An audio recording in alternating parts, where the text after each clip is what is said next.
L Subbarayudu IPS వారి ఆదేశాల మేరకు తిరుపతి నగరంలో రాబడిన ఖచ్చితమైన సమాచారం మేరకు కొన్ని మసాజ్ సెంటర్లలో, కొంత స్పా సెంటర్లలో వ్యభిచారం జరిపిస్తున్నారు అనే ఖచ్చితమైన సమాచారం మేరకు తిరుపతి పట్టణంలో east inspector, Alipiri inspector, university CI వారి ఆధ్వర్యంలో టీమ్స్గా ఫామ్ చేసి వాళ్లకు సర్చ్ వారెంట్ ఇష్యూ చేయడం జరిగింది.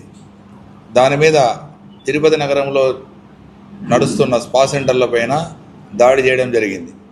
ఈ దాడిలో భాగంగా C7 spa centre, DBR hospital road, east PS లిమిట్స్లో ఉన్న దాని మీద దాడి చేయడం జరిగింది. ఆ దాడిలో ఆ స్పా సెంటర్లో వ్యభిచారం జరుగుతున్న గ్రహించి ఆ ఇన్ఫర్మేషన్ మీద రైడ్ చేయగా దాంట్లో 3 వ్యక్తులు, 1 వాగు వెంకట రాధాకృష్ణ, 2 పసుపులేటి మనోజ్ కుమార్, 3 నీరజ్ ట్రాగి, ఈ 3 వ్యక్తులు అక్కడ ఉండడం జరిగింది. తర్వాత ఈ 3 వ్యక్తులు 3 అమ్మాయిలతో 3 డిఫరెంట్ రూముల్లో ఉండడం జరిగింది.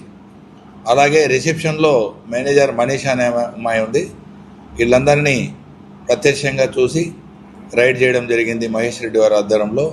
దాని మీద IT ఇమ్మోరల్ ట్రాఫిక్ యాక్ట్ కింద కేసు నమోదం చేసి దర్యాప్తులో ఇంకా ఓనరు ఎవరెవరున్నా, దీని వెనక ఎవరెవరున్నారు, ఎవరు ఆర్గనైజ్ చేస్తున్నారనే డీటెయిల్స్లో ఇన్వెస్టిగేషన్లో తెలిసి వాళ్ళందరినీ చట్టపరంగా చర్యలు తీసుకోవడం పడుతుంది. ముఖ్యంగా SP గారు ప్రత్యేక ఆదేశాలు ఇచ్చారు. తిరుపతిని పవిత్ర నగరంగా, ఆధ్యాత్మిక నగరము, ఎలాంటి ఆటంకం కలగకుండా ఇలాంటి సంఘ విద్రోహ